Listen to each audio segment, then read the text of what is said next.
A'udhu billahi minash shaitanir rajim. Bismillahir rahmanir rahim. Dhe së dashur, sot e kam një mesele që është shumë më rëndësi me kuptu si cili për neve sa i përket në raport me Kur'anin. Meselja është me e dasht fjalën e Zotit, me e dasht Kur'anin. Nga sa ai cili e don Kur'anin, normal që ka me lezu ma shumë, ka me do kohë ma shumë, ka me kuptu ma shumë, do ta jetoj Kur'anin ma shumë. Dhe asi është shumë më rëndësi ne me e dasht fjalën e Zotit, me e dasht leximin e Kur'anit. Nga se në Kur'an, Allah s.w.t. ka përmend që Kur'ani është shpirt. A mund trupi jonë me jetu pa shpirt? Që ashtu më thonë besimtari duhet me konsiderue Kur'anin si shpirtin. Si mund të trupi pa shpirt që s'mund me bo, edhe besimtari pa Kur'an as si puna pa shpirt. Allah thotë në Kur'an: "Wa kadhalika awhayna ilayka ruhan min amrina." O Muhammed, ne ta kemi zbriti shpirtin. Çka është shpirti në këtë rast? Në këtë ajet është Kur'ani. Pra Allah s.w.t. ka thënë Kur'anin si shpirt, si trupi pa shpirt që mund me jetue, edhe besimtari pa Kur'an. Dhe së dashur nëse e bëna një pyetje, edhe e thëna, a e dëni Kur'anin? Këtë këshin me thonë me një zonë, ne e dëna fjalën e Zotit. Por kësha thonë mos u gut. Do t'i kallëzoj disa shenja, a e do për një me Kur'an apo nuk e do. Tani jepe përgjigjen se e du Kur'an apo se du. Kam i të tregu disa shenja, edhe këshire veten. A thu me të vërtet unë e kanëm prej tyre që e du Kur'anin apo nuk e duhe. Shenja e parë, që kallëzon që ne e dëna Kur'anin, është kur takohesh me Kur'anin, a gëzohesh. Njërin kër e donë, kur zatekësh, knaqesh. Mirë që të pash, mirë që zateka. Ti që i thu që e du Kur'anin, kur zatekësh me Kur'anin, a gëzohesh, nëse nuk gëzohesh, kjo kallëzon që nuk i e qaq dashamirë Kur'anit. Shenja e parë, kur takohesh me Kur'anin, a gëzohesh. Shenja e dytë, a donë kohë shumë për Kur'anin. Njeri kër e donë dikan, ka qeftërije shumë gatë. 1 saat, 2 saat, 5 saat, thotë ri me ti knaqëna. E njeri që kër e donë dikan, ka qeftërije shumë. Ne që i thënë e dëna Kur'anin, a rimi shumë. Kjo kallëzon sa e dëna Kur'anin.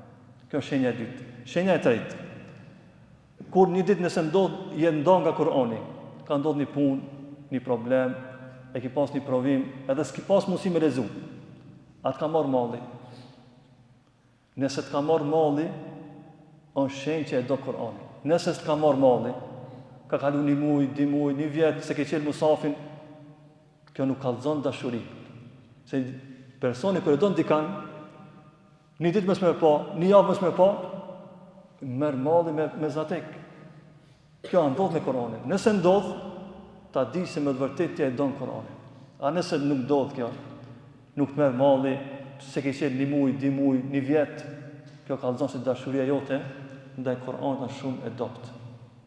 Shenja tjetër, ka thonë dietar për shenjave që kallëzon që ne dëna Kur'anin është, a e konsulton Kur'anin, a e vetë Kur'anin.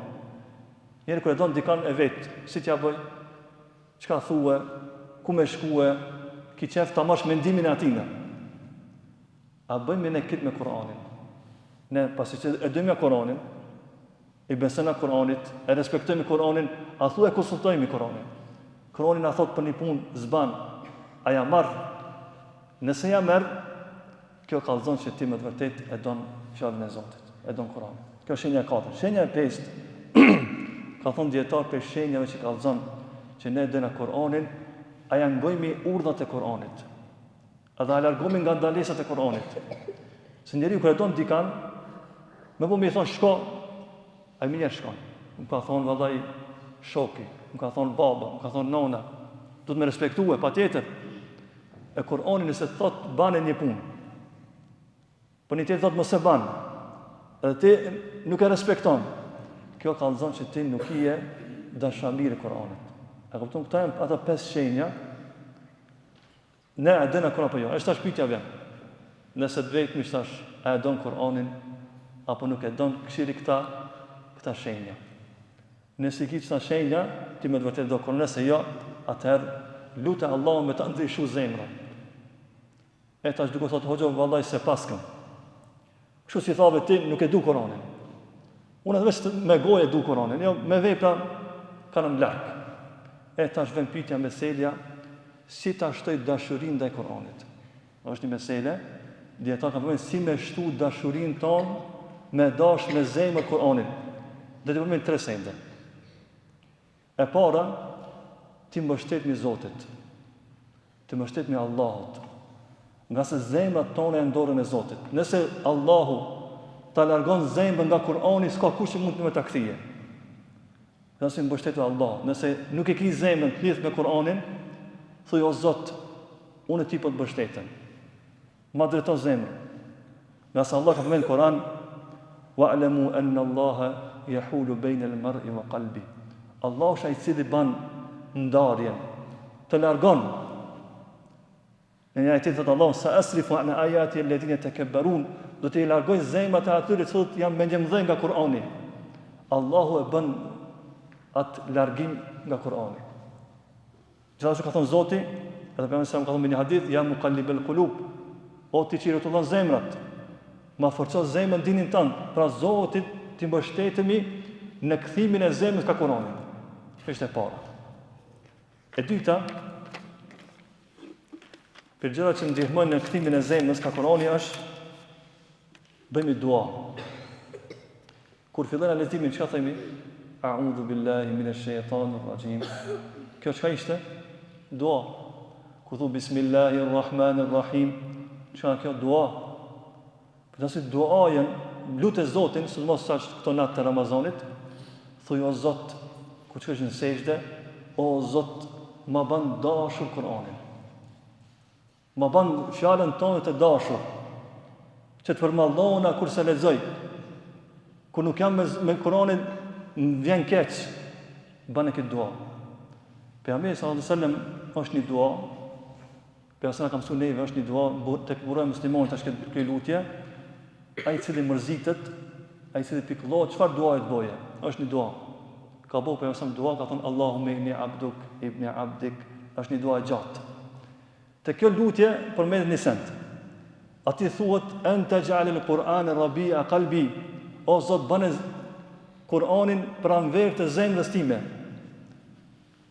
Wa jala'a huzni, dhe bane Kur'anin largim nga pikëllimi. Wa nura sadri, bane Kur'anin dritë për zemrën. Shikoni për nësëm ka lut, ka bu dua, kur e ka plu pikëllimi, mërzijat, e ka bu këtë dua. O Zot, bane Kur'anin dritë të zemrës time. Kjo çka i bie? I bie që duaja është sebeb Zoti më na përmirëson zemrat. E para ishte të mbështet me Zotit. E dita duaja. E treta, për gjëra që na ndihmon neve me kon më shumë me dash Kur'anin, është lexojmë rreth Kur'anit. Çka i bie kjo? Njoftohemi më shumë me Kur'anin. As sa më tepër kimë ngu për Kur'anin, kimë dasht. Shembull, lexoj në libër që është shkruajtur për vlerat e Kur'anit. Kur'ani është fjala e Allahut, Kur'ani është dritë, Kur'ani është udhëzim, Kur'ani është rahmet. Kur lexon këto libra rreth Kur'anit, kimë dash më shumë Kur'anin. Ose ngojnë një ligjërat. Këta ligjërat që kemi marrë për Ramazan janë ligjërata që me ta bëu dashme leximin e Kur'anit. Ngojnë ligjërata. Fjala e Allahut, çfarë thotë, fjala e Zotit, ngonë. Gjithashtu dhe e fund ka thonë dietarët, nëse do dhe ke dëshirë me të shtu dashuria ndaj Kur'anit, rri me njerëzit e Kur'anit. Shko rri me një hafiz. Rri bashkë me ta. Vete, çish ka mësu Kur'an? Sa i ka shkull, sa kohë i ka dashur me mësu Kur'an? Rri me këta njerëz. Nëse rri me këta njerëz, ka mu të shtu dashuria me Kur'anin. Pra këta janë 3 arsye se si ne mund me shtu dashurien ndaj Kur'anit familjar, ku Zotin subhanallahu Zot na bëje Kur'anin të dashur për neve. Sa herë ta lexojmë, sa herë meditojmë, sa herë ta kemi të lagur në gjuhën tona, wa aqulu ma tasma'un wa akhiru da'wana alhamdulillahi rabbil alamin.